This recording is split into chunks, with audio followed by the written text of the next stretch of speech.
perkenalkan nama saya Rumayati. Saya KSR PMI Kota Bandar Lampung angkatan 8 tahun 2011. Hai, selamat bergabung buat teman-teman yang lain. Di sini saya bekerja di Dinas Pertanian Kota Bandar Lampung ya, teman-teman. Kita mau ngundang seorang narasumber yang luar biasa kerennya. Dia mau ngebahas dengan judul temanya mengelola stres di saat gonjang-ganjing penerapan new normal. Nah, saya juga penasaran nih, apa sih gonjang-ganjing itu? Terus cara mengelola stresnya bagaimana? Kita langsung aja undang beliau ya. Oke, kita undang nih beliaunya ya. Oke. Juga beliau ini seorang pegawai negeri sivil atau guru BK di SMP Negeri 2 Merbau Mataram, Lampung Selatan. Sudah bergabung nih. Hai Pak Kris. Hai juga. Assalamualaikum. Waalaikumsalam. Cek dulu suaranya bagus, nyambung. Bagus banget di sini Pak. Oke. Bagus juga. Suara saya untuk Mbak Nita sudah masuk. Ya, sudah bisa masuk jelas juga untuk Mbak Nita. Oke, monggo iya, dilanjut. Apa kabar nih Pak? Alhamdulillah, selalu sehat, semangat. Ya, mudah-mudahan sukses. Biar juga seterusnya deh. Walaupun ini sudah berumur tapi tetap semangat muda ya Pak ya. Sehat terus ini ya Pak ya. Motivasi yang muda ini ya, jadi harus begitu. Oke teman-teman. Oh iya, boleh Pak. Oke teman-teman, tadi sudah perkenalan ya, sudah tahu siapa saya, nama saya tadi Nita. Nah sekarang kita langsung aja ke narasumber kita, biar beliau yang langsung memperkenalkan diri beliau ya. Oke, kepada Pak Kris kami persilahkan. Oke, terima kasih. Assalamualaikum warahmatullahi wabarakatuh. Waalaikumsalam warahmatullahi wabarakatuh. Salam sejahtera untuk kita semuanya. Tabik Bun. Ya pun. Ya, ini mohon maaf untuk semuanya. Mungkin hanya di Lampung yang pakai istilah itu tahu. Tabik Bun itu artinya sama, salam, tapi untuk istilah untuk bahasa Lampung ya. Jadi sekalian ini memperkenalkan untuk masyarakat luas, khususnya di Indonesia ya, untuk mengenal bahwa kita ada salam untuk bahasa Lampung dengan Tabik Bun. Jawabannya tadi udah dijawab Mbak Nita. Ya pun. Baik, langsung saja kita sampaikan dulu. Mungkin juga saya sampaikan dulu ini kepada pengurus PMI Kota Bandar Lampung. Terima kasih kesempatan ini untuk kami bisa menyampaikan dan sambutannya dan juga kesiapannya, dan juga PMI Provinsi juga, termasuk PMI Pusat yang telah mendukung dan memang meng-ACC kita untuk meneruskan hal ini. Dan juga kawan-kawan semuanya, apalagi ini yang sudah hadir untuk ikut ya menonton IG kita ini, mudah-mudahan juga tetap semangat dan bermanfaat. Baik, jadi tadi saya diminta perkenalan, kayaknya tadi udah disinggung-singgung dikit sebenarnya Mbak Nita, tapi bolehlah singkat aja, kalau nanti kurang ditambah lagi. Mbak Nita sih sebenarnya juga udah tahu. Jadi nama saya memang tadi lengkapnya Kris Saptono, tapi tulisannya Kris Saptana karena memang di sana ya panggilan akrabnya Pak D kalau di PMI khususnya PSP. Tapi tadi kemudian saya lahir di Solo, Jawa Tengah. Sekolah juga pendidikan saya sampai ke SMA itu di Solo, Jawa Tengah. Tapi meneruskannya S1, S2 dan juga BBA-nya di Lampung. Jadi saya sudah kecantol di Lampung ini. Jadi udah di Lampung. Ya, Pak ya? Iya. Aktivitasnya juga karena saya memang sawahnya sekarang untuk mata pencariannya saya memang sebagai guru ya, profesi saya di Lampung. Jadi saya udah aktif di Lampung. Termasuk aktivitas organisasi di PMI, baik di PMI untuk di provinsi, saya sebagai Satgana dan sering mengisi kegiatan di sana. Kemudian untuk di Bandar Lampung, kebetulan saya tinggalnya di Bandar Lampung, jadi sering hadir, aktif juga di sini sama kawan-kawan, juga sudah menyatu. Kalau di Lampung Selatan, kebetulan formal saya kan di Lampung Selatan. Saya sebagai wakil sekretaris untuk kabupaten ya. Kemudian di pusat, nah di pusat sebagai instruktur atau untuk pemateri-pemateri untuk khususnya di PSP, Psychosocial Support Program. Nah, itu mungkin itu saja perkenalannya, cukup ya. Iya. Apa ada yang lain? Kalau kegiatan-kegiatan pengenalan yang lain mungkin untuk aktivitas di PMI-nya itu untuk penugasan-penugasan dimulai dari dulu tsunami di Aceh itu di pasarnya saya memberikan debriefing di sana, udah lama itu tahun 2007-2008, kemudian 2010 untuk tsunami di Mentawai saya ditugaskan ke sana, kemudian juga di Lampung Timur dulu ada untuk yang TKI yang kena beban dari luar itu, kemudian juga kami berikan konseling melalui PMI PSP ini. Kemudian di Lombok kemarin juga kami 15 hari di sana, di Palu juga 7 hari, dan yang lama kemarin di pesisir Lampung Selatan. Ya, untuk di PSP ini saya hitung 76 hari kerja, kemudian mendapatkan 11.724 klien atau katakan penyintas yang kami tangani. Nah, itu kira-kira gambaran khususnya untuk PMI yang kami lakukan. Itu mungkin aja sedikit aja, nanti materinya wis ya. Nanti kalau memang ada yang mau ditanya lagi bisa. Saya akan memulai materi. Tapi gimana Mbak Nita? Cukup apa kita boleh mulai materi? Pengalamannya luar biasa ya Pak. Banyak banget. Oke, ini Pak, saya udah penasaran banget tadi tentang gonjang ganjing ya. Gimana kalau mulai aja dari materinya gitu? Iya, boleh, baik. Kalau kita akan membahas, kita akan dimulai dari yang umum dulu ya. Nanti gonjang ganjingnya biar penasaran. Nanti juga akan saya sampaikan. Ya, saya sampaikan di dalam materi nanti di slide beberapa. Tapi saya sampaikan setelah yang satu ini. Wow. Baik, kalau kita lihat judulnya atau materi yang kita bahas di sini adalah mengelola stres ya di saat gonjang-ganjing penerapan new normal pandemi COVID-19. Ini kan memang situasi COVID ini, pandemi ini masih ya. Jadi kita masih, kemudian juga walaupun ada penerapan new normal, tetapi juga masyarakat secara umum itu juga belum tahu sih sebenarnya new normal itu seperti apa. Nah, inilah yang membuat kita semuanya menjadi gonjang-ganjing. Karena new normal ini contoh saja yang di lingkungan saya, misalnya di sekolah, itu guru-guru ini kan mengajarnya, termasuk wali murid, siswanya, oh ini sudah new normal ya, jadi tanggapannya itu seakan-akan sudah kembali lagi seperti biasa. Jadi yang aktivitas mengajar ya biasa, kemudian yang ke mall biasa. Nah, itu kan bukan itu sebenarnya. Nah, jadi gonjang-ganjingnya itu maksudnya yang belum jelas itu, tapi itu tadi nanti saya uraikan yang ya. Nah, itu kira-kira judul yang hari ini kita bahas, kita sama-sama di sini.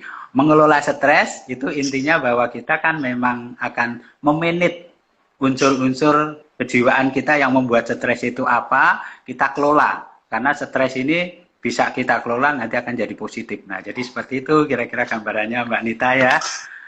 Boleh kita langsung kira-kira apa sih yang kita bahas, kita obrolkan, kita ngobrol penuh inspirasi ya, dan waktunya dari jam 2:10 sampai jam 1 ya, jam 1 jam 2 lewat 10 jam 14:10. Nah, ya, jadi ini kan 50 menit aja, makanya judulnya itu Ngopi Lampung, maksudnya singkatan daripada ngobrol penuh inspirasi ya. 50 menit rampung. Ya. Nah, materi yang kita obrolkan di sini itu adalah apa itu stres itu sendiri. Mungkin gambaran secara umum stres masih gonjang-ganjing juga, seperti apa stres, apa kayak gila dan sebagainya. Kita nanti akan kita bahas. Kemudian siapa saja yang mengalami stres? Apakah hanya orang yang terkena masalah, apa termasuk petugas kemanusiaan? Apa kayak dokter bisa stres, relawan-relawan PMI bisa stres enggak? Nah, itu nanti siapa saja. Kemudian apa penyebab stres? Ya, penyebab stres itu apa saja, khususnya di saat ini yang ada hubungannya dengan COVID-19. Kemudian yang inti pokoknya bagaimana mengelola stres itu sendiri. Kita membuat bahwa stres itu tidak menjadikan gonjang-ganjing, tapi justru kita akan menguntungkan itu seperti apa. Dan ini kita bagi dua nanti, ada membantu diri sendiri, kalau kita stresnya pada diri sendiri, dan membantu untuk orang lain. Nah, ini khususnya untuk kawan-kawan relawan, untuk nanti membantu ke masyarakat. Itu inti daripada penjelasan ini. Mungkin Mbak Nita juga nanti bisa, kalau ada hal-hal yang saya jelaskan, misalnya kurang begitu jelas, langsung aja angkat tangan, misalnya kita menanyakan juga nggak apa-apa, karena waktunya sepertinya terbatas 50 menit. Saya memberi materi ini juga dibatasi seberapa, nanti mungkin ada tanya jawab, sampai jam berapa Mbak Nita untuk bahas materi biar ini? Iya Pak? Untuk materinya saya bahas ini, nanti kan ada tanya jawab, berapa menit gitu, diatur enggak atau terserah itu misalnya terserah. saya, oke deh, oke. Oke, langsung aja saya awali dari stres. Nah, jadi kita tadi judulnya apa sih stres? Nah, stres secara umum kan kadang-kadang ada yang menyatakan itu gila dan sebagainya. Sebenarnya bukan ya. Stres itu hal yang normal. Stres yang normal. Nah, jadi itu yang kira-kira menggambarkan. Mohon maaf ini ada suaranya masuk. Mohon maaf. Oke, stres itu apa? Jadi secara definisi ya pengertian, stres itu adalah kondisi yang penuh tekanan. Nah, tekanan di sini itu bisa berasal dari luar, dari orang lain, mungkin juga dari dalam. Dari dalam itu apa? Dari individu kita. Yang angan-angan, yang pikiran, yang apa itu dari dalam. Nah, akhirnya mengakibatkan yaitu terganggunya keseimbangan hidup. Itu. Nah, sehingga menuntut individu melakukan penyesuaian baik fisik maupun psikis. Nah, di sinilah yang itu yang disebut stres. Jadi stres itu hal yang biasa. Jadi setiap kegiatan sudah Oke, jadi untuk stres itu normal. Jadi kalau orang yang stres itu jangan dibuat beban. Karena rumusnya stres itu kan memang stres itu sendiri tidak normal. Tapi dalam situasi yang abnormal, yang tidak normal, itu berarti normal. Kuncinya begini, saya ulangi lagi. Ya, sesuatu yang normal, kemudian kalau pada yang normal, berarti normal. Tapi kalau misalnya situasi yang abnormal, pada abnormal, itu normal. Tapi kebalikannya, nanti kalau misalnya sesuatu, kita tekanan misalnya seperti stres, kemudian dalam situasi yang abnormal juga, jadi itu normal. Pokoknya itu hal yang ini. Jadi kalau stres dalam suasana yang pandemi, di bencana, ini normal. Tetapi kalau stres pada situasi yang lagi kawan-kawan seneng, dia stres sendiri, apa tuh ngomong-ngomong sendiri, pikirannya kacau, itu yang nggak normal. Atau kebalikannya, kalau misalnya dalam situasi yang abnormal, misalnya di bencana atau lagi kena pandemi situasi yang seperti saat ini, kemudian kita itu malah normal, ketawa-tawa, senang-senang sendiri, nah itu yang nggak normal. Nah jadi itu, makanya kembali lagi, kalau stres itu hal yang normal karena memang kita selalu dihadapkan yang tidak normal. Contoh yang ringan saja, dalam kalau kita misalnya mau pergi kemana, kemudian jalan macet. Harapannya kan jalan itu lancar, tapi kok macet.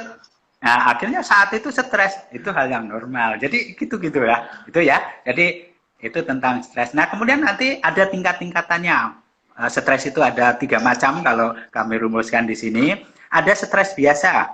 Stres biasa yang tadi saya gambarkan, yang misalnya kita mau menghadapi ujian, kemudian kadang-kadang kayaknya rasanya perut ini kayaknya kan gitu. Itu stres yang biasa setiap saat, karena mungkin nggak persiapan siang. Termasuk juga tadi macet, termasuk juga misalnya mungkin tadi kita ngobrol katanya Mbak Nita waktu kita baru ketemu tadi saya udah deg-degan katanya malah. Gimana? Itu stres tapi stres yang kecil biasa ringan gitu ya. Tapi udah hilang kan gitu. Tapi karena itu tadi tidak diharapkan, tidak biasa. Itu. Kemudian nanti yang kedua ada stres kumulatif. Stres kumulatif itu adalah stres yang bertumpuk-tumpuk. Satu belum selesai, ada lagi stres lagi, ada lagi. Yang saat ini misalnya kita stres, misalnya ada pandemi, nggak taunya anak minta ini, kemudian suami minta ini, atau yang bujang-bujang, yang relawan ini lagi di sana, dipanggil sama pacarnya, dibel, nggak ada kuota, dan sebagainya. Itu kan numpuk-numpuk, akhirnya bisa stres, bertumpuk-tumpuk. Ya itu. Nah, jadi gimana nanti penjelasannya, nanti ada solusinya, dan nanti boleh ditanyakan kalau belum paham tentang cara penanganan. Kemudian satu lagi, ada stres traumatis. Itu stres yang paling berat di antara ketiga ini, karena stres itu dari yang stres biasa tadi, ataupun mungkin kumulatif, itu sudah mendalam karena nggak diselesaikan. jadi sudah istilahnya mengakar gitu, istilahnya mengakar. Nah ini yang stresnya yang mulai berat gitu ya.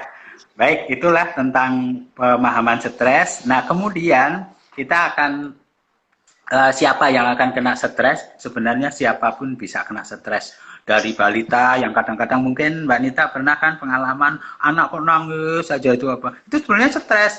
Karena apa? Dia menginginkan misalnya mau diganti celananya pipis gini kok nggak diganti. Itu kan nggak biasa. Pengennya kan gini. Cuman dia nggak bisa menyampaikan. Bisanya dengan itu balita. Anak-anak juga mungkin gitu. Anak-anak sekolah yang itu, kemudian remaja sering pelariannya kadang-kadang berbahaya. Dewasa, lansia, apalagi cacat itu juga sering terjadi stresnya agak rawan benar. Termasuk relawan, ya relawan itu juga bisa stres kalau sudah menghadapi di bencana banyak mayat-mayat, kemudian tuntutan masyarakat, minta itu kok nggak diturutin, minta ini dan sebagainya, itu relawannya yang stres. Banyak kan kemarin kawan-kawan kita yang ada di sini, iya lupa saya itu tuntutan dari pengurus misalnya saya harus menyelesaikan ini, tapi di masyarakatnya susah. Nah itu karena memang itu hal yang bisa dianggap biasa gitu, nanti bisa kita selesaikan. Oke, tadi pada siapa saja ya. Nah kembali ke stres ini sendiri, sebenarnya kita apa sih penyebabnya stres itu? Ya, penyebab stres itu ya banyak macamnya. Di antaranya kalau di dalam PMI, khususnya di PSP, kita ada yang namanya stigma, ya stigma sosial. Itu yang membuat stres ataupun juga yang akan menimbulkan dampaknya menjadi stres ini. Apa aja sih di antaranya? Yaitu menimbulkan perasaan takut dan sedih. Dengan adanya wabah ini, kan akhirnya ketakutan. Waduh, di sana udah sekian yang meninggal, sekian ini. Ini rasa itu takut, sedih. Nah, jadi itu yang malah membuatkan nanti kita tambah beban. Satu. Kedua, muncul kecemasan di masyarakat umum. Juga bisa jadi. Kemudian juga banyak orang yang tidak mau memeriksakan diri. Kadang-kadang kan, padahal kita dari dinas kesehatan, dari kita sendiri relawan, silahkan mau cek ini, tapi takut gitu loh. Takut itulah yang sebenarnya beban pada secara psikisnya. Kemudian juga membuat orang menyembunyikan kondisi kesehatan. Malah istilahnya, padahal dia itu kondisinya katakan sakit, tapi seakan-akan sehat karena ini. Nah itu juga sebenarnya membebankan, termasuk menurunkan imunitas tubuh. Nah itu yang kita harus stop stigma sosial itu ya, kan gitu. Nah ada juga yang mungkin saya bisa menggambarkan di antaranya penyebab itu kurang katakan dapat informasi yang tidak jelas, ya. Informasi yang ya bahasanya kita hoax lah misalnya gitu. Itu kan kadang-kadang malah beban kan. Hati-hati, makanya kalau ada itu harus disaring. Kemudian terputus komunikasi. Seharusnya justru kita ini komunikasi. Tetap walaupun dalam situasi yang seperti ini komunikasi dengan keluarga, dengan teman, dengan siapa saja. Walaupun komunikasinya ya tidak harus ketemu dengan gerombolan, dengan kumpul-kumpul. Itu tetap harus kita sambung. Kemudian tidak ada kerjaan. Yang kemarin kena PHK ya, kemudian dirumahkan istilahnya, itu kan membuat juga kita stres. Kemudian ada juga penyakit lain yang sebenarnya kita ini sakit apa, tapi dengan situasi kondisi ini, wah jangan-jangan saya ini juga kena virus corona, kan gitu. Lagi panas dikit aja, waduh panasnya berapa. Kemudian nanti lagi ada batuk-batuk, padahal batuknya kena apa ya. Saya sering juga misalnya batuk karena ibunya itu goreng cabai gitu kan. Batuk, wah jangan-jangan ini. Nah, ini membuat itu takut ini ya itu. Tapi di luar itu enggak gitu. Nah itu. Kemudian berpikir juga negatif. Nah, pikirannya itu negatif, terus itu bisa juga akan timbul secara otomatis bisa stres. Karena mikirnya wah nanti ini dan sebagainya. Terus satu lagi, itu kurang dekat dengan Tuhan. Atau kita kadang-kadang lupa, kita nggak doa, kita nggak ini, seakan-akan kesombongan, kemudian nggak ada kepasrahan dan sebagainya. Nah itu akan bisa menyebabkan stres juga gitu. Oke itu ya Mbak Nita, bisa saya terus ya. Nah ini ya, yang sekarang kita ke gonjang-ganjing. Tadi yang sudah jadi heboh, ini apa sih istilah gonjang-ganjing gitu ya.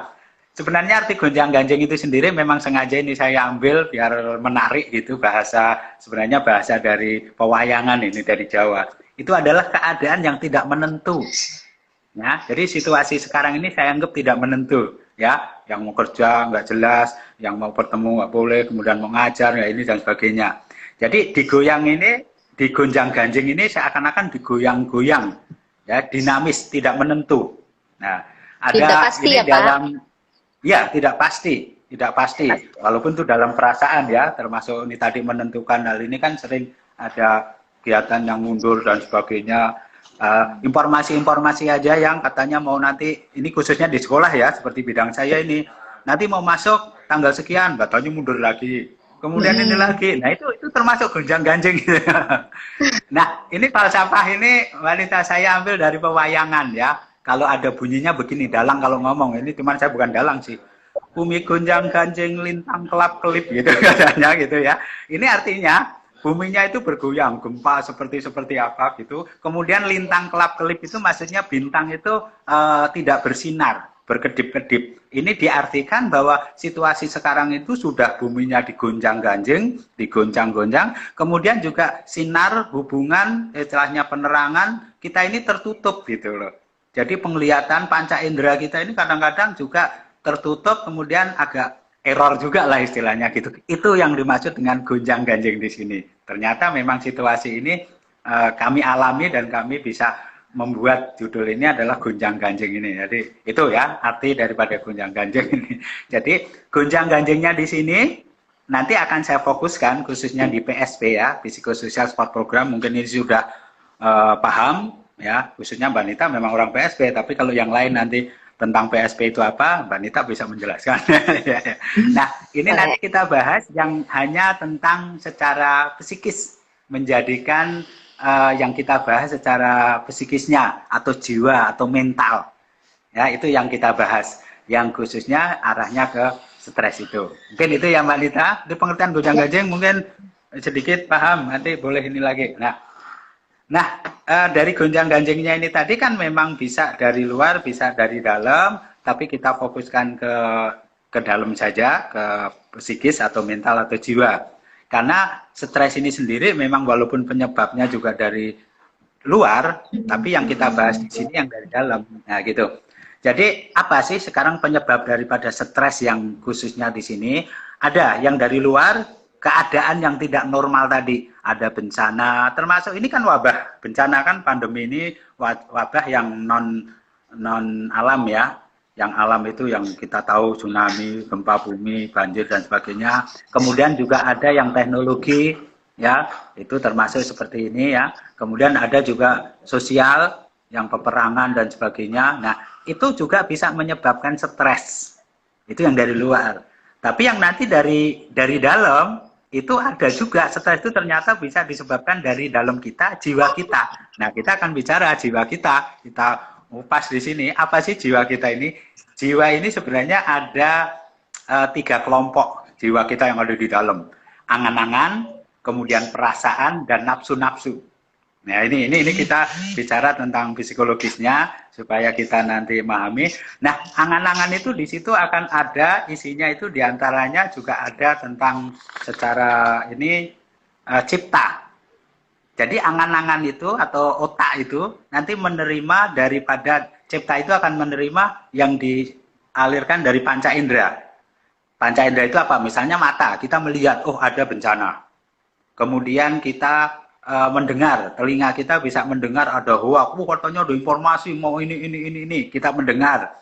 Kemudian juga nanti kita bisa merasakan, bisa meraba, kok saya ini badan saya panas dan sebagainya. Nah, itu dari panca indera akan kita tangkap dengan cipta, kemudian nanti akan diolah oleh nalar, itu masih di otak. Nalar itu nanti akan menyimpulkan, akan menganalisis. Oh, jadi kalau kok gini, nanti gini, disimpulkan oleh pengerti, yaitu yang ada di otak. Akhirnya membuat, makanya itu nanti kita saring. Kalau ada informasi dari luar, dari yang ditangkap oleh panca indera ini, hati-hati, itu akan bisa menimbulkan stres. Nah, disitulah yang nanti akan ada perasaan. Apa yang ditangkap tadi, nanti bisa 2 perasaan itu ada 2, yaitu positif dan negatif. Kalau yang masuk ke otak kita, kita terima itu kemudian menyenangkan, itu positif. Kita nggak stres, seneng. Tapi kalau yang kita terima, yang negatif, nah itulah yang membuat stres. Misalnya ketakutan, sedih, bingung, ya tidak menyenangkan. Kemudian apa yang tidak menyenangkan, misalnya kecewa, ditolak pacar, misalnya dulu, ingat yang zaman dulu ya. Misalnya yang hal gitu. Nah itu bisa stres itu. Nah, itu perasaan itu ada dua, negatif dan positif. Nah, kemudian ada nafsu-nafsu tadi ya. Nafsu-nafsu itu adalah yang menggerakkan. Perlu, karena ada dorongan, ada istilahnya seakan-akan kemauan, ada minat, kemudian ada yang minatnya itu arah sosial, arah pribadi, dan sebagainya. Itu perlu diperlukan. Cuman hati-hati, makanya nanti juga harus disaring. Nafsu yang arahnya negatif, itu tidak dijalankan. Nah, itulah yang nanti akan kita kelola.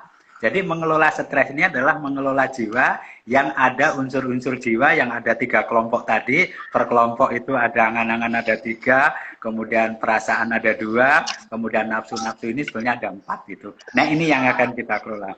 Gimana Mbak Nita, masih diteruskan atau ada pertanyaan-pertanyaan masih diteruskan?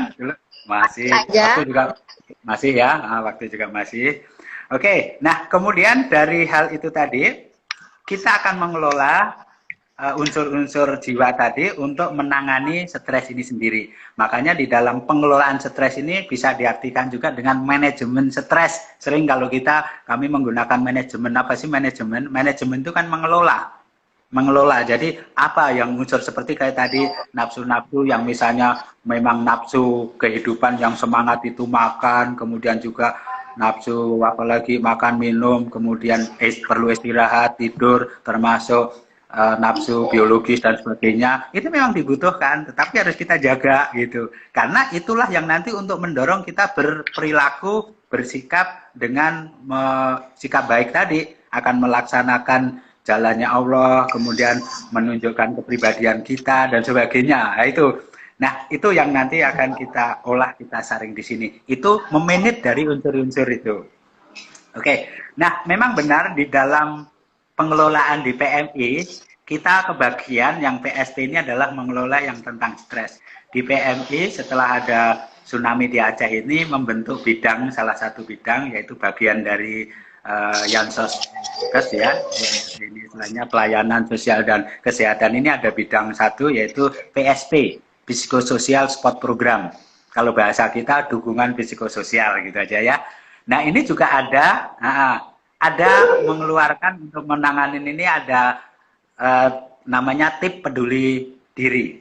Tip peduli diri ini adalah penanganan untuk menghadapi COVID-19 ini. Saya sih sebenarnya ada spanduknya udah saya pasang gini gede gini punya. Tapi nggak lebar bener ini ya. Ini ada. Cuman nggak sempet kami mau menempel, nanti rusak gitu loh. Tapi saya sampaikan aja di sini apa saja tip peduli itu ya, tip peduli diri ini yang untuk mengatasi stres itu. 1, itu adalah cari informasi yang terpercaya. Nah, jadi kalau ada informasi yang nggak jelas, hati-hati.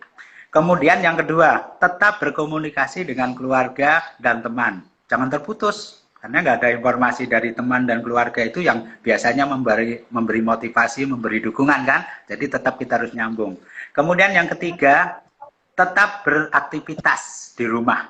Kalau kita misalnya ada PSBB, kemudian ada lockdown, kemudian kita dirumahkan, kemudian sekolah daring atau online, itu kan di rumah aja. Kita tetap harus beraktivitas.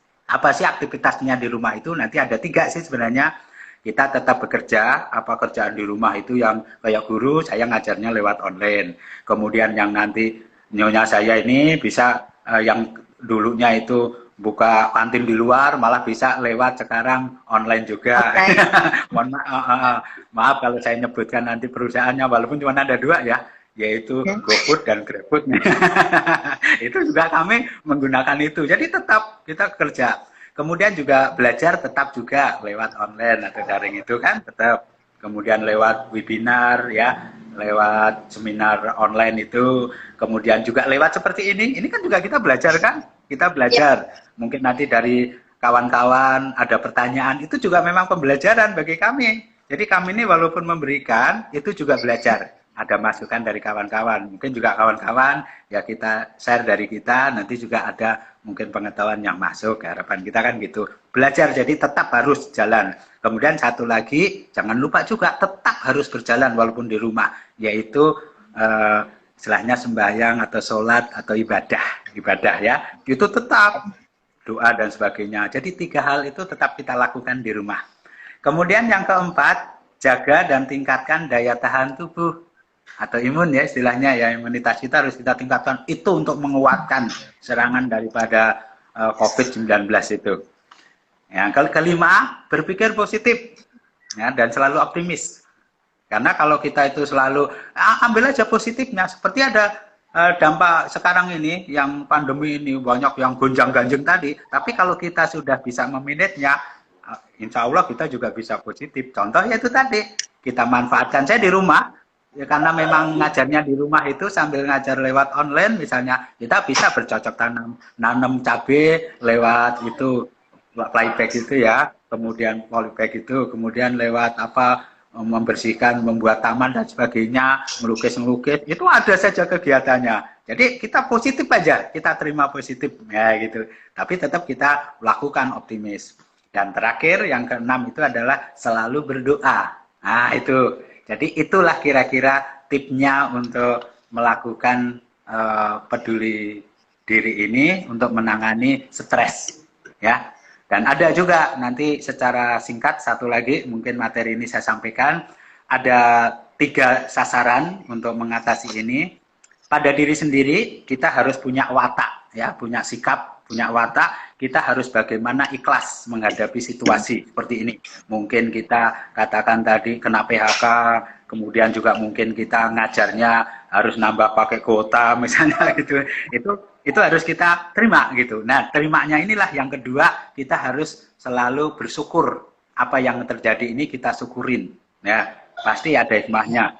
Ya, dengan kita cari sifat bersyukur ini dengan berpikir positif tadi. Oh ya sudah, walaupun kuota nambah, tapi ternyata kan nggak beli bensin karena nggak harus kena transport ke sana kemari misalnya. Itu positif kan ada, selalu ada. Nah itu sikap watak yang kedua itu tadi menerima. Termasuk harus sabar. Nah sabar di sini istilah sabar hati-hati, jangan sabar itu hanya nunggu di rumah. Sabar itu terus berusaha sampai tercapai tujuan, itu baru namanya sabar.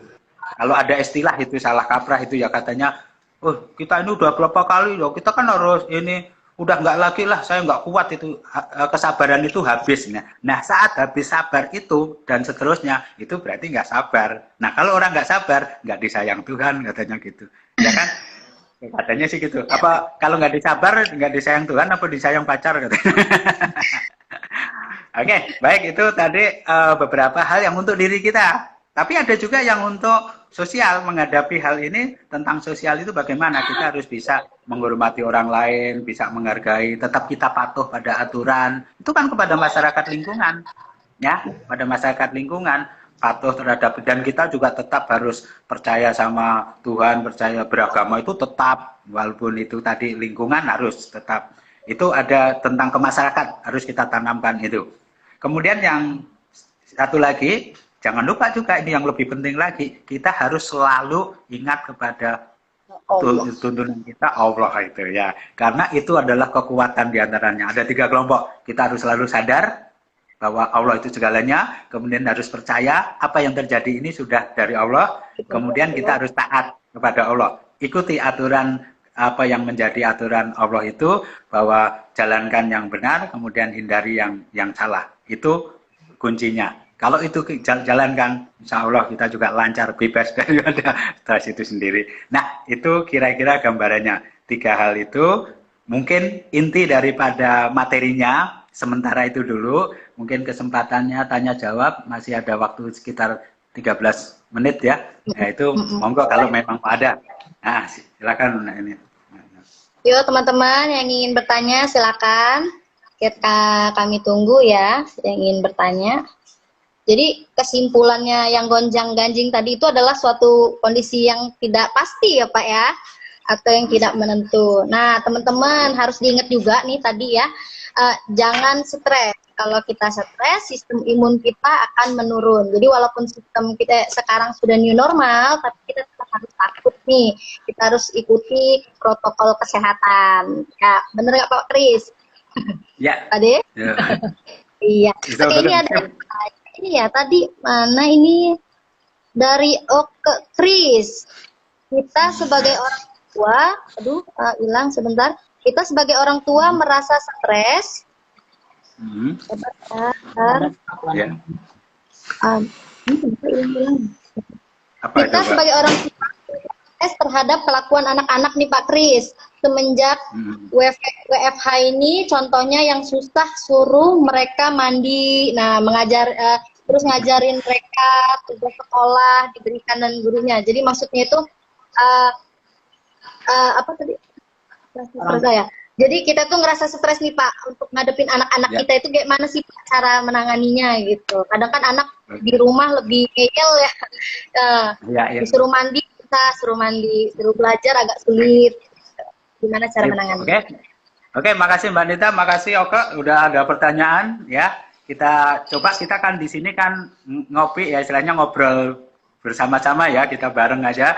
Jadi di sini inilah salah satu bahwa hikmahnya ternyata bahwa khususnya bagi guru, ini kan anak-anak ya, anak-anak berarti masa masih sekolah kan, ini yang dikeluhkan oleh Mas Oke ini tadi, bahwa keadaan di rumah itu anak-anaknya yang belajarnya online, jadi di rumah. Akhirnya ternyata di rumah itu malah justru penggunaan waktunya itu yang tidak terarah. Misalnya nganggur, malah sampai karena alasannya online atau buka HP terus, suruh mandi aja susah dan sebagainya, padahal nggak tahu itu kemungkinan bisa jadi malah main game dan sebagainya kan gitu. Nah itu yang dikeluhkan tadi, itu memang benar. Nah itulah satu dulu, saya awali dulu pertama, ini ternyata bahwa bukti orang tua itu bahwa ngajar itu seperti kayak guru ini memang sulit. Ya sekarang menghadapi anak-anaknya ngajar di rumah sendiri itu ternyata dikeluhkan oleh Mas Oke tadi, orang tuanya ngeluh ngurusin anak-anaknya yang saat belajar, termasuk saat karena kan belajar itu bukan hanya akademis saja ya, mengajar sikap, perilaku, di sekolah juga diajarkan itu kan. Nah ini itu pertama dulu masukan untuk orang tua kita sama-sama. Kemudian bagi guru juga memang kita ada jadwalnya untuk memberikan waktu. Nah, tolong kami juga cara mengatasinya, ini kita kerjasama antara guru dan orang tua untuk mengatasi hal ini. Kalau memang ada hal-hal yang di luar, misalnya tadi diragukan bahwa anaknya ini seharusnya waktunya udah mandi, kemudian kok masih main HP saja, tolong itu dicek. Jangan nanti menganggap bahwa nanti sekolah atau guru yang disalahkan juga, orang masih tugasnya banyak dan sebagainya gitu. Padahal guru kan memang memberikan ada jadwalnya, ada aturannya. Kita sudah berpikir, kita juga akan memberikan soal dan sebagainya sudah diatur, sudah dijadwalkan. Nah ini makanya kita sama-sama. Jadi kuncinya untuk menangani hal itu, kita saling kerjasama. Orang tua punya peran di sini untuk juga membantu tentang keadaan anak ini. Dan dengan adanya seperti itu, kita saling tahu, nggak apa-apa. Kalau nanti memang itu kewalahan, dari orang tua itu juga kontak. Kita komunikasi dengan guru. Itu ada namanya layanan konsultasi. Misalnya nanti, kok anak saya begini-begini, nggak apa-apa. Nanti kita padukan. Akhirnya akan ketemu ujungnya. Nah, kalau ketemu, mungkin selesailah. Itulah dari caranya untuk mengatasi anak. Mudah-mudahan dengan adanya solusi itu tadi, paling tidak kan bisa mengurang. Nah, nanti anak itu. Nanti kita juga akan bisa, guru mungkin, biasanya guru yang lebih ditakuti daripada orang tua. Nanti guru bisa ngebel pada anaknya, kan gitu juga. Kalau memang itu benar gini. Mungkin itu Mbak Nita, Mas Oke, ya, kira-kira gitu. Ya. Ada yang lain atau belum selesai? Ada yang bertanya lagi. Ini tadi ya, siapa ya? Mbak Maulidiah Nur nih, mau tanya. Yeah. Tadi pertanyaan mana tadi? Maulida. Oke, silakan Mbak Maulidia. Gila. Ya, jadi maksudnya mungkin dari stres itu bisa jadi gila nggak nih Pak? Gitu. Kira-kira orang gara-gara stres bisa jadi gila gitu. Oke, makasih. Pertama, terima kasih Mbak Maulidia. Ini pernah kita jadi kawan saya saat kita ada di UIN ya. Dulu namanya IAIN. ada KSR gitu, pelatihan KSR, beliau itu ketuanya dan saya sebagai pemateri, jadi kita sempat bergabung orang KSR. Jadi ada pertanyaannya tadi tentang stres itu apakah bisa jadi gila gitu ya? Ya. Jawabannya adalah bisa. Ya, bisa gitu. Bukan hanya stres, orang biasa saja, orang sehat saja bisa gila, apalagi stres. Itu dulu. Tapi saya teruskan. Jadi kalau misalnya tanyanya tadi itu bisa atau tidak, ya bisa gitu. Cuman nanti ada ininya, kita bisa jadi, bisa enggak. Orang yang stres tadi bahkan sudah trauma saja bisa juga enggak akan jadi gila kalau memang langsung ditangani. Karena memang gila ini kan sebenarnya gangguan secara kejiwaan yang memang sudah sulit untuk diselesaikan, dan ini bukan kita juga yang nanti menangani, ini kita rujuk kalau sampai terjadi itu nanti dibawa ke rumah sakit gila lah sana itu kalau memang sampai ke situ. Tapi kalau yang masih stres itu memang masih wewenang kita, masih tanggung jawab kita. Nah, jadi kalau misalnya tadi stres, kita tangani dengan masalah-masalah yang stres biasa, stres misalnya juga kumulatif yang bertumpuk-tumpuk, ini masih bisa kita selesaikan, nggak sampai nanti akan menimbulkan jadi gila. Karena apa? Karena kalau misalnya contoh menangani yang stres kumulatif, itu kan misalnya stresnya itu bertumpuk-tumpuk, tadi permasalahannya bertumpuk-tumpuk, kita buat program, wah hari ini apa sih yang harus saya selesaikan dulu. Misalnya tadi, saya juga pernah punya pengalaman hal itu kan, pernah waktu kuliah, ya namanya kuliah kan kuli payah kan gitu ya, jadi beban benar waktu itu. Nah jadi itu saya apa ya, banyak sekali sudah harus kerja, urusan sekolah, kemudian saya juga merantau, kemudian ikut orang lain dan sebagainya, itu bebannya sangat banyak gitu loh. Dan tugas-tugas itu kadang-kadang numpuk gitu. Gimana caranya? Saya susun, setiap hari saya membuat program. Tugas sekolah apa, tugas kerjaan apa, disusun, nanti kita lakukan yang mana dulu. Nah itu nanti bisa selesai. Tapi kalau hanya direnungkan, hanya dilihat saja, ya itu nanti akan tambah stres, nggak selesai, bahkan bisa kumulatif, bisa jadi nanti ke arah yang tidak tertangani, yang bisa sampai ke gila tadi. Tapi ya sebenarnya jarang sih kalau stres sampai gila, karena stres itu hal yang normal, biasa saja, jangan sampai tapi kalau ditanya bisa tadi, bukan hanya orang stres yang bisa gila, orang biasa saja yang pernah dapat apa, katakan dapat hadiah besar, dapat ini kan seharusnya seneng, malah dia jadi gila. Dapat apa misalnya penghargaan apa, saking sombong, saking gini dan sebagainya, bisa jadi. Nah, jadi itu jawabannya mungkin Mbak Maulidia ya, sama Mbak Nita. Oke, Mbak Maulida udah dijawab nih sama Pak Kris, semoga puas nih jawabannya ya. Nah, ini Pak Kris, ini pertanyaan pribadi nih ya dari Nita. Nita ini Nita ini kan punya harapan besar banget gitu kan, angan-angan, keinginan gitu. Nah, iya. Tapi keinginan dan harapan Nita ini lewat dari targetnya. Nah, Nita kan jadi stres tuh. Gimana sih cara ngolah stresnya gitu, ngilangin stresnya, solusinya gimana gitu, dengan angan-angan yang nggak tersampaikan. Iya, sip. Itu saja, oke. Iya. Itu bukan, kalau itu pengalaman juga, saya pernah juga Mbak Nita, bukan hanya Mbak Nita yang punya masalah seperti itu, mungkin kawan-kawan termasuk saya dulu juga pernah. Itu biasanya yang stres seperti itu targetnya mungkin ketinggian. Maksudnya begini ya, stres misalnya kita ini sementara misalnya masih, mohon maaf, misalnya saya ini hanya jadi guru atau kerjaannya apa, kok memimpikan, wah saya harus punya istana yang megah rumahnya, kemudian ini kan targetnya terlalu tinggi. Ya itu kenapa tutup mulut, apa itu udah mengenal Mbak Nita itu ya. Nah aku termasuk misalnya kita termasuk misalnya kita ini ya sebagai itu, atau katakan kayak saya sendiri lah misalnya, saya ini kan memang keadaannya seperti ini ya, nggak keren-keren, nggak ganteng, masa kita mau mengidolakan misalnya mau dapat artis misalnya kan gitu. Itu kan terlalu tinggi gitu. Jadi hal itu yang membuat, termasuk juga dalam keadaan sekarang, dalam keadaan yang COVID ini kan mungkin keadaannya kan lagi gonjang-ganjing tadi, ya kita harus bisa nerima keadaan yang katakan lagi ekonominya menurun dikit, ya kita harus nerima. Nah makanya kita kembali ke unsur-unsur yang ada di jiwa tadi. kita kan tadi ada bisa ikhlas, bisa menerima, sabar dan sebagainya tadi ya. Nah, kita cek dulu bersyukurnya, menerimanya ada nggak? Kalau misalnya itu kita ini cita ininya kok terlalu tinggi, kita sudah dapat, wah kita ini pengennya gajinya seperti kawan saya itu, tetangga saya itu, gajinya sampai puluhan juta, kok saya cuma di bawah 10 misalnya. Nah itu gimana kalau memang menginginkan itu? Mohon maaf, sudah 1 jam berlalu, jadi memang kalau di IG itu 1 jam mati. Gitu, jadi kita lanjut yang selanjutnya. Diatur aja Mbak Anita ya, nanti diingatkan, misalnya kurang berapa. Saya nggak enak juga tadi masih ngoceh sendiri, nah kok nggak ada gambarnya, nggak ada. Mohon maaf ini Pak. Oke, nggak apa-apa. Ya, jadi kalau gitu ini nambah seberapa terserah ya. Diteruskan bisa, ya, pokoknya lanjut nanti aja. Ya. Iya, lanjut aja. Ya, tadi untuk Mbak Anita, tadi saya sudah menjawab, jadi cuman nggak tahu apa termasuk yang terputus. Intinya bahwa kita ini harus mengolah jiwa kita, ada unsur-unsur di jiwa kita itu yang tadi di dalam angan-angan, pikiran kita, termasuk di perasaan. Ya, dari itu yang akan membuat stres tadi. Nah, di dalam kejiwaan tadi ada unsur untuk ngolah diri sendiri, itu ada 5 tadi diantaranya yang bersyukur, menerima.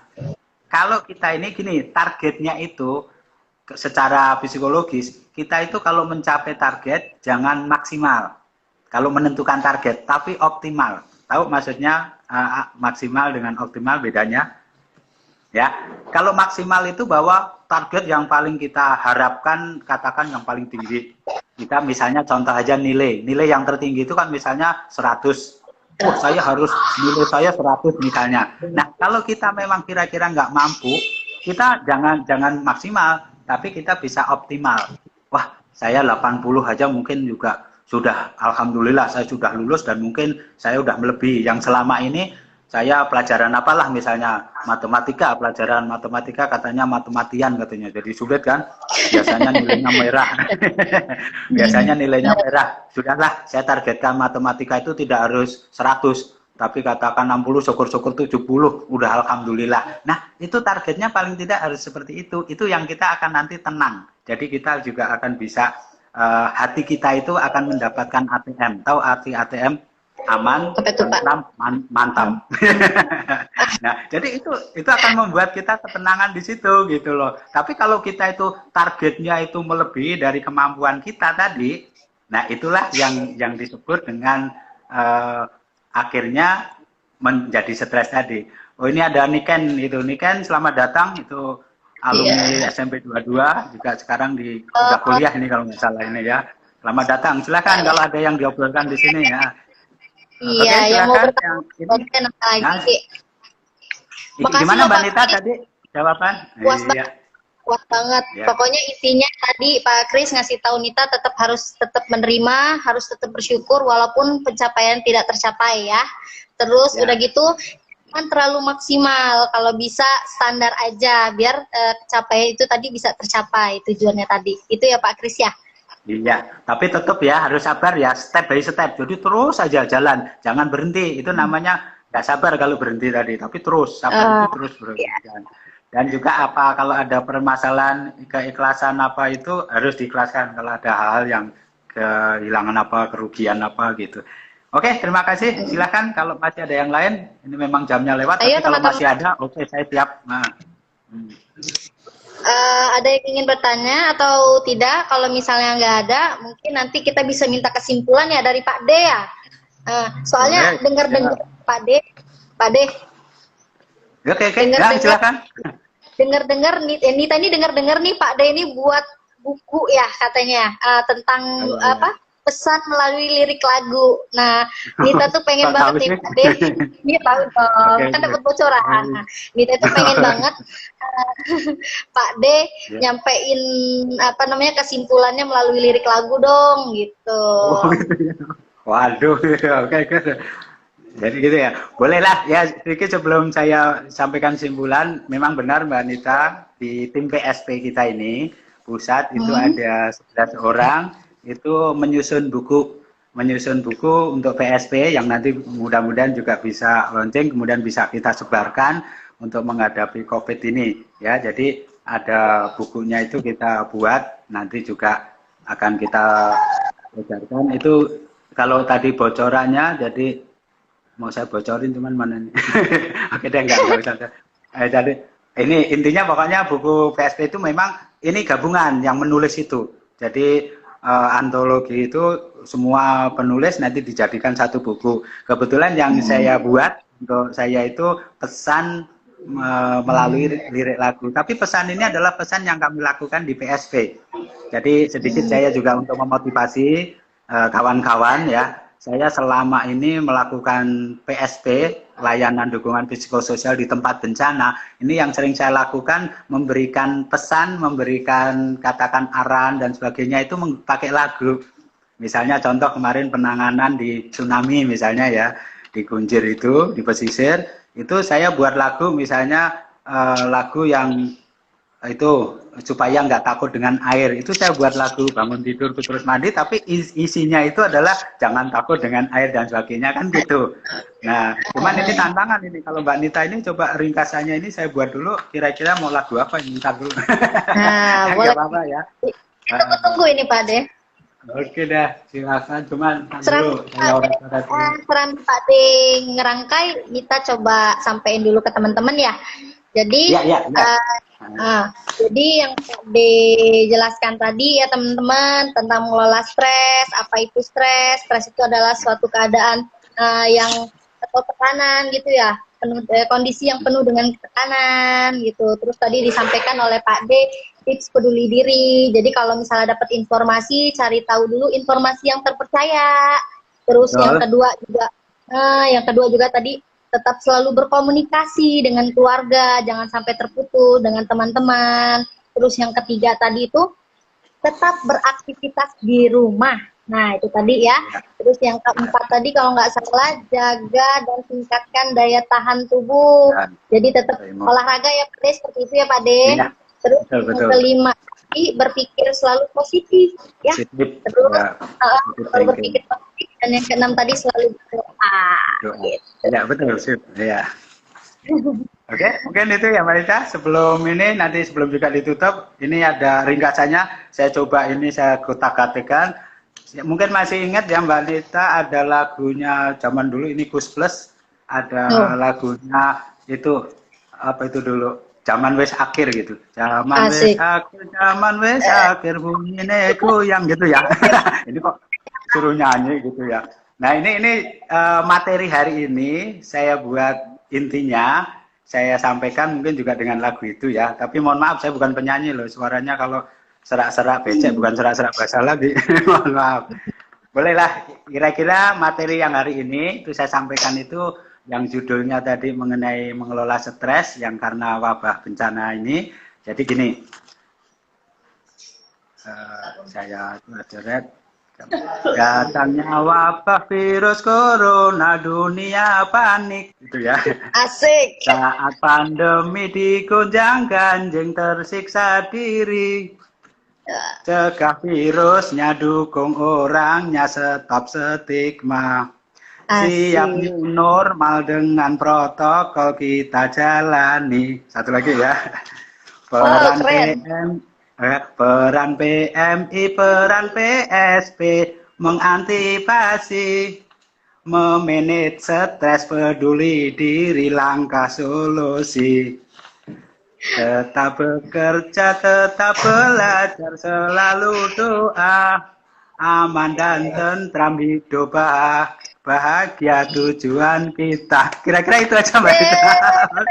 Jadi tujuan kita ya supaya aman, tentram, hidupnya bahagia, itu kan tujuan kita. Walaupun nanti pengelolaannya melalui PMI ya, PSP, kemudian nanti memanage stres, peduli diri dan sebagainya tadi lah. Kira-kira itu ringkasan daripada materi hari ini. Mungkin itu, apalagi Mbak Nita, kalau sudah saya juga nanti mau pamit, mau permisi, tapi kalau masih ada silahkan. Oke, makasih banyak buat Pak Kris yang udah nyampein tadi kesimpulannya melalui lagu. Keren banget itu Pak, mau dong diajarin.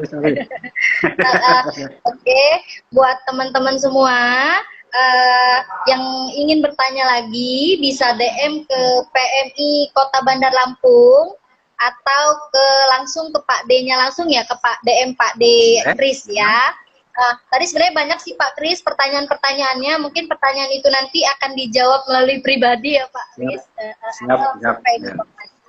Oke, terima kasih buat teman-teman semua yang udah nyaksiin materi dari Pak Kris. Semoga bermanfaat ya Pak Kris ya. Makasih banyak. Semoga ini bermanfaat bagi kita semua.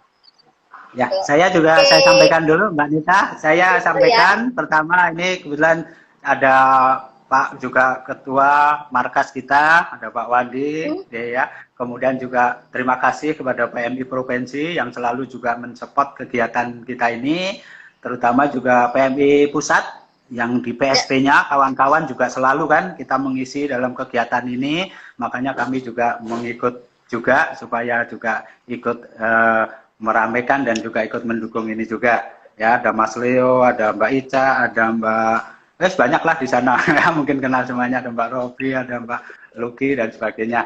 Dan kemudian juga kawan-kawan yang di seberang sana ini tadi juga ada yang masuk ya di PSP khususnya, banyak sekali juga terima kasih. Dan di sini rekan-rekan yang di PMI Kota Bandar Lampung yang juga selalu juga bergerak banyak juga mengabdi untuk masyarakat ini juga terima kasih. Mungkin itu saja, dan sekali lagi juga terima kasih Mbak Nita yang telah kita bersama-sama menyambung bisa memberikan mungkin sedikit ya pengetahuan, mudah-mudahan bermanfaat. Dan kalau memang nanti ada kekurangan, ya mohon kami juga dapat masukan demi kebaikan untuk yang berikutnya lagi. Mungkin itu saja, terima kasih dari saya, kurang lebihnya saya mohon maaf, dan saya akhiri, Assalamualaikum warahmatullahi wabarakatuh. Waalaikumsalam warahmatullahi wabarakatuh. Makasih Pak Kris. Oke teman-teman. Oke teman-teman, selesai juga tentang materi kita tadi. Sampai jumpa di pertemuan berikutnya. Wassalamualaikum warahmatullahi wabarakatuh. Baik, saya teruskan menjawab DM yang tadi belum terjawab. Ini ada 4 pertanyaan. Yang pertama dari Ali M. Agus. Nah, ini pertanyaannya begini. Bagaimana sih Bapak, ini pertanyaannya, mengatasi stres yang sudah sangat mendalam? Itu pertanyaannya. Langsung saja saya jawab. Jadi ukuran stres mendalam itu adalah yang berhak atau yang punya lisensi itu adalah psikolog. Jadi kita relawan itu nggak punya hak untuk mengetahui itu. Nah, kita sebagai relawan PSP khususnya, kita hanya mempersiapkan untuk membantu, menolong, yaitu melayani yang dampaknya dari secara psikologis, termasuk stres itu, baik mendalam maupun ringan dan sebagainya. Dengan cara ketentuan yang ada di prosedur dari PSP itu sendiri. Kerjakan dengan ikhlas sesuai kemampuan, sesuai ukuran kita, wilayah kita. Nah, mudah-mudahan dengan apa yang sudah kita lakukan, dengan pendekatan, dengan rutin, dengan cara ikhlas, ya itu biasanya nanti akan ada perubahan paling tidak. Nah, ukurannya bahwa dengan sudah perubahan itu nanti akan bisa pulih kembali untuk beraktivitas. Jadi kita ini sebenarnya bukan menyembuhkan juga dari stresnya, tetapi kita ini ukurannya hanya nanti pulih dia bisa beraktivitas. Nah, jadi bagaimana kita mengajak dari penyintas itu untuk bisa kembali lagi beraktivitas itu ya. Tapi kalau misalnya itu tadi katakan mendalam, tidak ada perubahan, kita kan ada prosedur, yaitu yang namanya rujukan, bisa kita kirim ke spesialis dan sebagainya. Itu langkah akhir, tetapi yang penting kita melaksanakan sesuai prosedur PSP itu sendiri. Itu Mas Ali M. Agus ya, jadi seperti itu. Kemudian yang kedua, ini ada pertanyaan dari apa ini tadi, dari Epo Y ya, Epo Y ya. Jadi itu pertanyaannya seperti ini. Mana tadi ya, pertanyaannya dari Epo Y itu gini, kesehatan mental kan terkadang kasat mata gitu pertanyaannya. Saat menghadapi new normal ada yang sulit untuk beradaptasi bagaimana itu pertanyaannya. Ya, jadi benar bahwa memang mental itu adalah abstrak, jadi kita nggak bisa dilihat dengan kasat mata. Nah, tapi dari perilaku itu untuk menilai, jadi penilaiannya itu melalui perilaku. Sudahkah melaksanakan new normal yang benar? Jadi dengan aturan new normal itu sudah dilaksanakan atau belum? Bagi yang sulit, yang mungkin belum tahu ya sebenarnya new normal itu seperti apa, ya itu ya kita yang nanti bisa mengarahkan. Jadi new normal itu kan tatanan baru beradaptasi. Jadi perilaku kita yang beradaptasi menyesuaikan situasi COVID itu, yang sampai saat ini memang vaksinnya belum ditemukan. Jadi kita itu menyesuaikan karena memang situasi yang COVID ini yang belum ditemukan dan sebagainya. Nah, kita beradaptasi. Untuk adaptasinya itu bagaimana? Kita tetap melaksanakan aktivitas. Jadi tetap melaksanakan aktivitas kehidupan ini tentunya dengan protokol kesehatan. Nah, jadi itu. Jadi yang dimaksud new normal itu bukan terus langsung kembali kita berbondong-bondong gitu, bukan, tapi kita menyesuaikan dengan COVID yang ada itu dan juga dengan menggunakan aturan yaitu protokol kesehatan itu Mbak Evo Y. Kemudian yang ketiga itu dari Oke ya, dari Mas Oke. Ini pertanyaannya, ini KSR dari relawan Lampung Selatan yang kemarin pernah mengabdi atau membantu waktu tsunami. Nah, jadi ini pertanyaannya, kalau senang nongkrong di luar saat pandemi untuk menghilangkan stres boleh nggak? Nah, itu pertanyaannya. Jadi jawabannya langsung saya jawab ya.